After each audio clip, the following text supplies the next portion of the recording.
Hello, thank you for listening. This is the near death experience of Eric, and it is unclear immediately from looking at the story as to when this occurred. However, it was submitted on January 3rd, 2017. Perhaps as we're reading the story, we'll find a little bit more out with regard to the time frame of how long it's been. Open quote.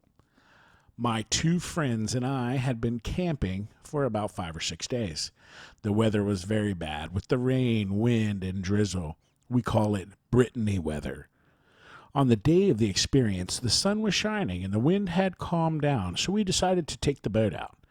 I already was familiar with boating, using a 420, 407 small catamaran, laser, caravel, and small sailing dinghies. I had sailed on the Mediterranean Sea, but not with my friends and never in Brittany. The boat belonged to one of my friends who had been sailing several times in Brittany, especially during his studies in Lannion. We left from Tregostel with the trailer and the boat. we were in such a hurry and impatient to get out on the boat that we didn't take time to consult the weather forecast. A warning of a gust of wind had been announced, but we didn't know anything about this. My friend and I did some trials in the bay to see how we were fitting together. We were then sailing quietly by proceeding through a few maneuvers such as different speeds, close, crossings, cast-off, jibbing, and other maneuvers. As we had fun, we decided to leave the bay and go to tack off the coast. Everything went well until the sea started to unsettle. Suddenly, the sky darkened, and waves mounted with incredible speed.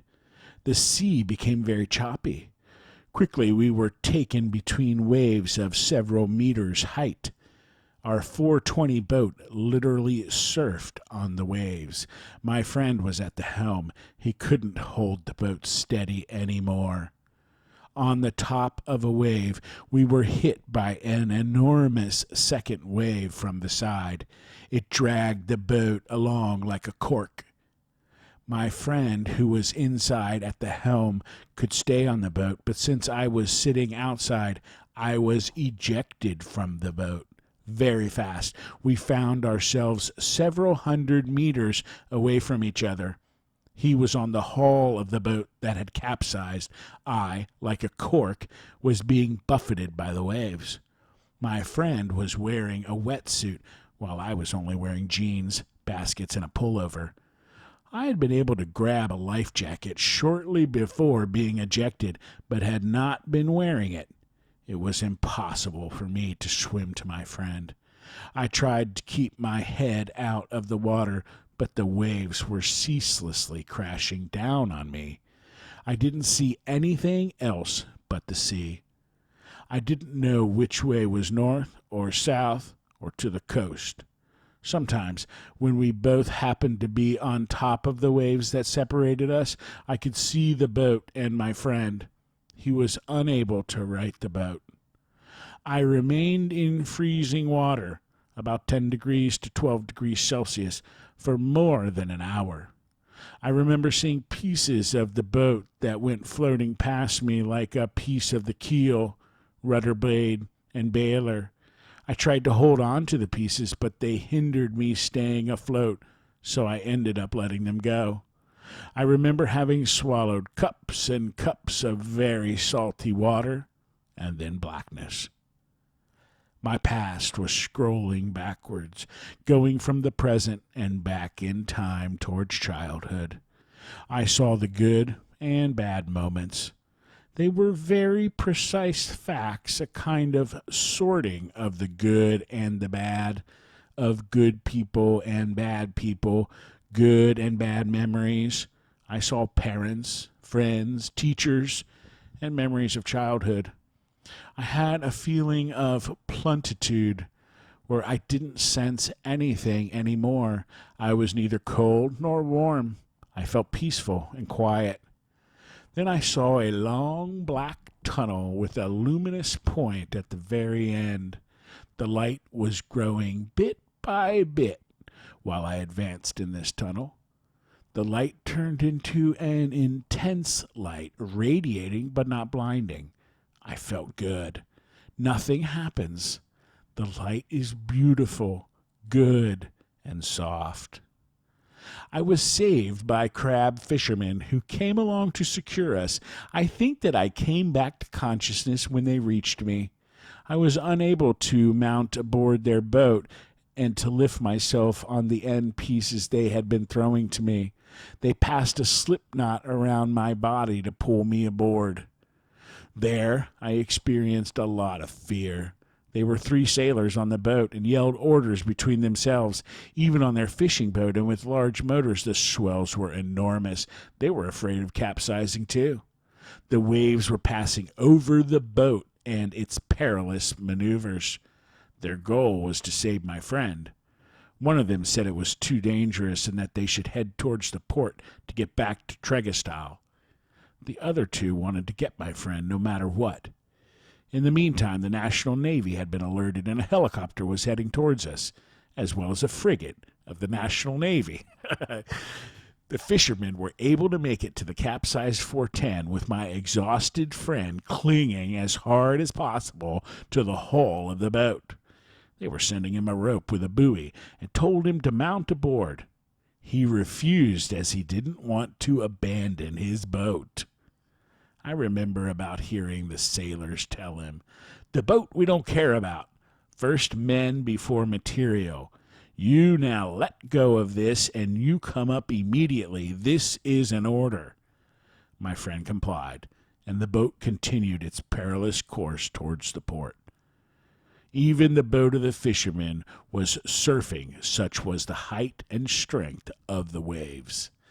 Then, while approaching port, a boat called the Zodiac stopped us. The boys came aboard and the fishermen informed them about the situation. We disembarked on the Zodiac and made it to the coast where I was taken care of by the emergency services. The Zodiac went away with my friend on board, heading towards the frigate of National Navy in order to file a report. We had been out of the zone of navigation for dinghies. The abandoned boat was a capture of the sea for the government. I was blue and in a state of hypothermia. They took care of me, and I was defrosted with survival blankets. The father of a girlfriend was on vacation with her family at Troubadon. I was finally able to reach him to come pick me up. Since that time, he nicknamed me the captain. We had given all our money to the fishermen to thank them. It was only a few hundred francs, as we were students and with little money. Yet I never could thank them enough. I don't know if they are still alive, since I was 21 at the time. But if they are reading this, they will remember, I'm sure. Except for what I felt, I never talked to anybody about the experience until the beginning of 2016. It was during a casual discussion with a friend that he questioned me and told me, "You experienced an NDE." I replied, "So I'm not crazy? This isn't an isolated case?" The rare people to whom I told my experience since then are all doubting and even in denial. They tell me that this was normal since I was in shock. They tell me that I don't remember well anymore. For me, this is different. I have a feeling of extra-natural and extraterrestrial, as the landscape does not exist except in science fiction movies. What comes closest to what I experience would be the Northern Lights. I will have to go see them, but the color was white, so it's not the Northern Lights that I saw. There was no wind. There was nothing. End quote. But there are some questions. What a fabulous story, and maybe we're going to hear a little bit more here. There's some questions with some good answers, I think. So, question: did you feel separated from your body? Answer: uncertain. I don't know. I lost awareness of my body. There was nothing. It was total silence. Then I heard voices, a noise of roar, the voices of fishermen, the noise of motors of the boat, and the noise of the sea.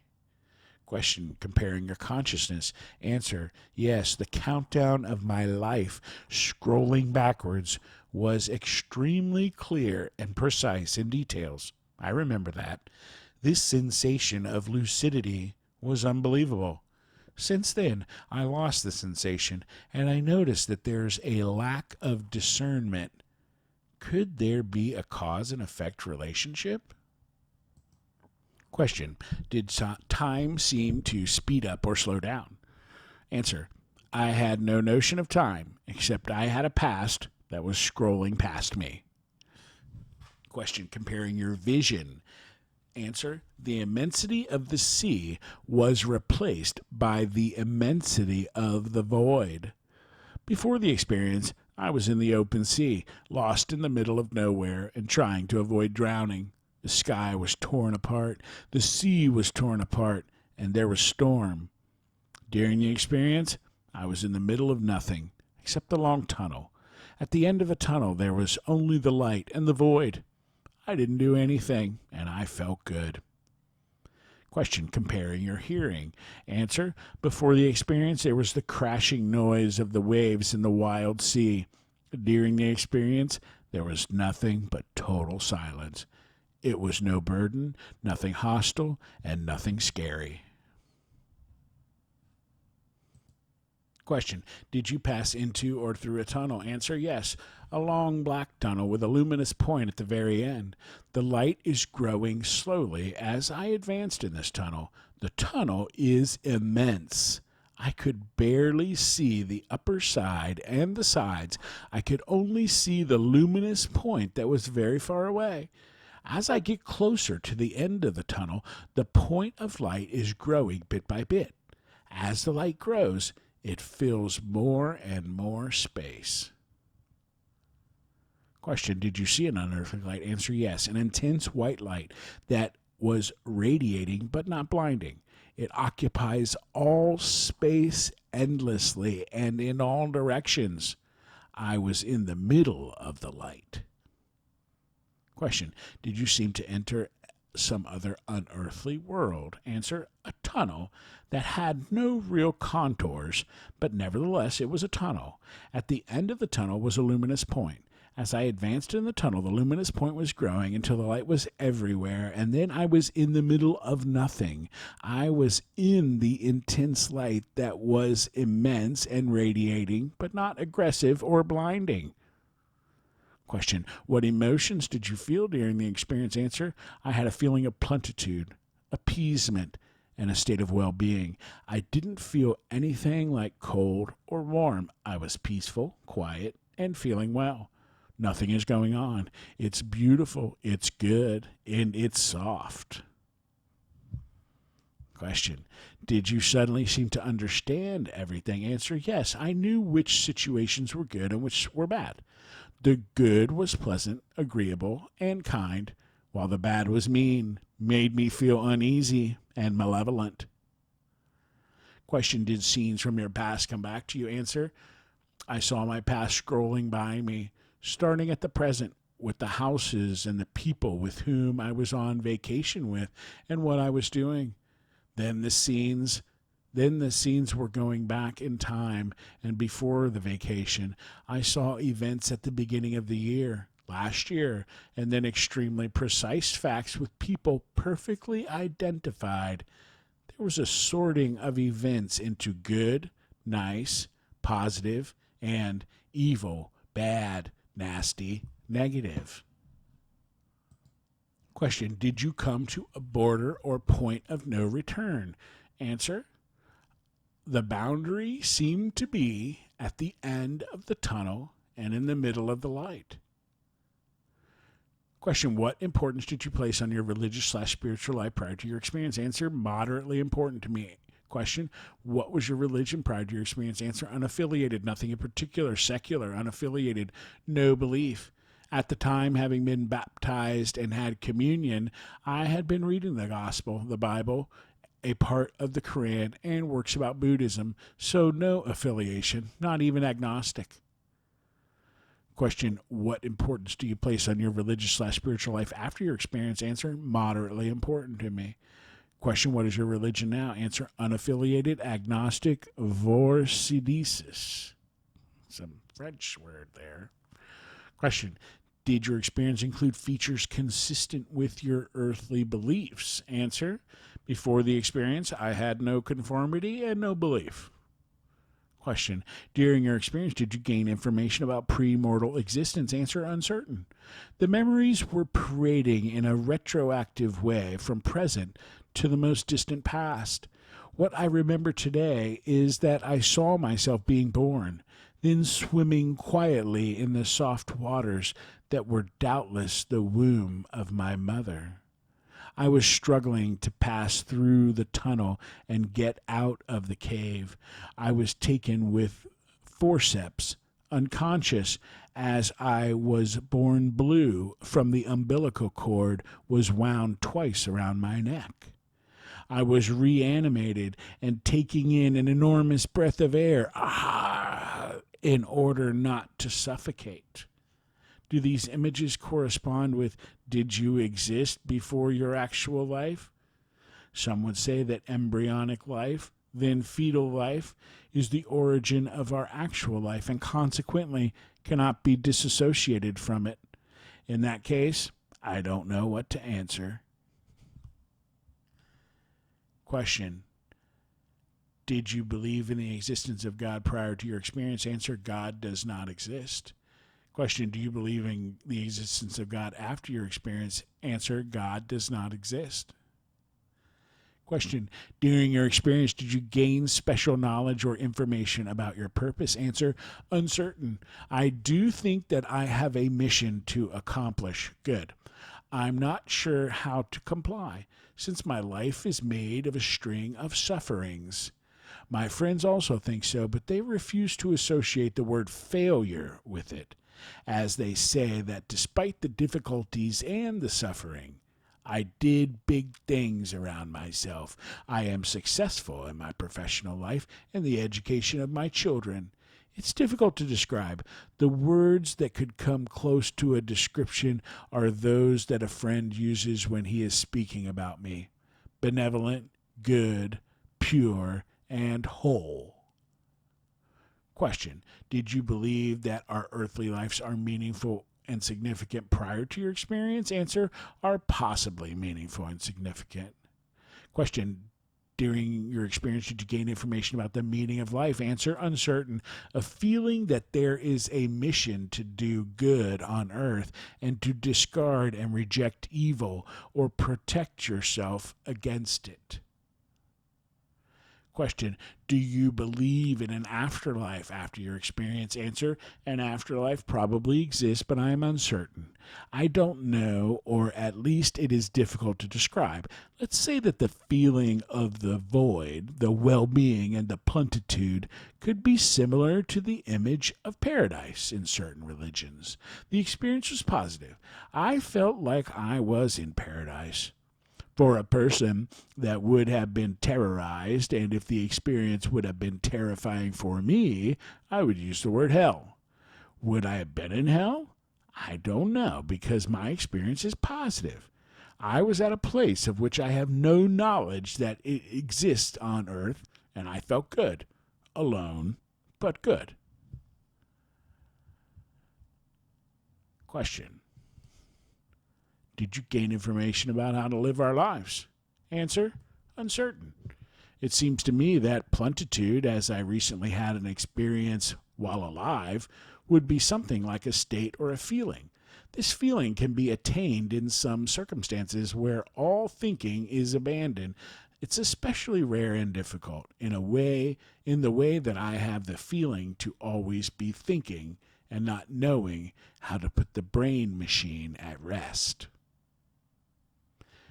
Question, during your experience, did you gain information about life's difficulties, challenges, and hardships? Answer, uncertain.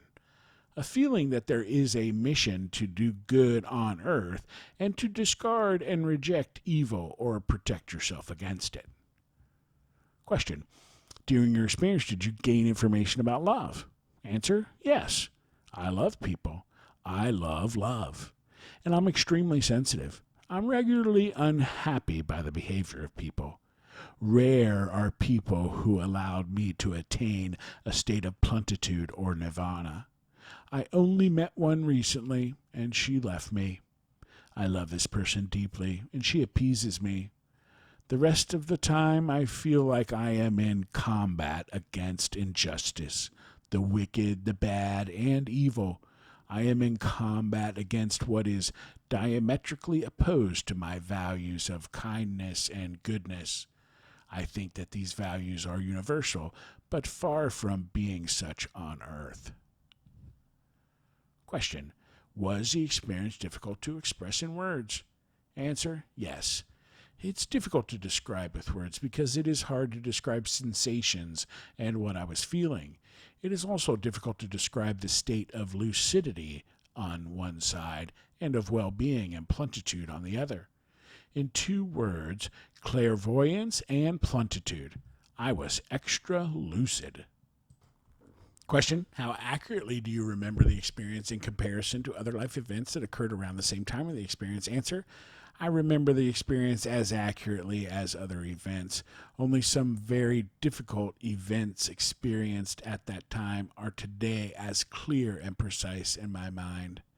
For the remaining experiences of my life, I think loss of memory or leakage of the memories has occurred because, for the most part, they are few and not precise. Question: do you have any psychic, non-ordinary, or other special gifts after your experience that you did not have before the experience? Answer: uncertain. I have sharp psychic capacities. I have sharp psychic capacities. Question: have you ever shared this experience with others? Answer: yes, I shared after 32 years. The person with whom I shared it told me that this was an NDE. He advised me to read the book The Crossing and to see the movie Beyond with Clint Eastwood. Question: did you have any knowledge of NDEs prior to your experience? Answer: no. Question: what did you believe about the reality of your experience shortly, days to weeks after it happened? Answer: experience was definitely not real. I had the impression of having experienced something unreal, like a hallucination. Question: what do you believe about the reality of your experience now? Answer: experience was definitely real. Today I am certain that the experience is real. Question: did the questions asked and information you provided accurately and comprehensively describe your experience? Answer: uncertain. Religious questions seem to me inappropriate and oriented and what tends to bother me in this questionnaire. But I imagine that some, having experienced the same experience, have the need to associate a connection with God, positive experience, or Satan, negative experience. Question: at the time in your life, has anything ever reproduced any part of the experience? Answer: uncertain. Nothing like the tunnel or the light, but I have felt the state of plenitude and being in the middle of nothing. I felt this with the only person of which I had love at first sight. Question: is there anything else that you would like to add about your experience? Answer: let yourself get known. It took me 32 years to liberate myself from this and of thinking that I was some kind of extraterrestrial being. End questions. End quote. Thank you for sharing that with us, Eric, and for you listening. Have a great day.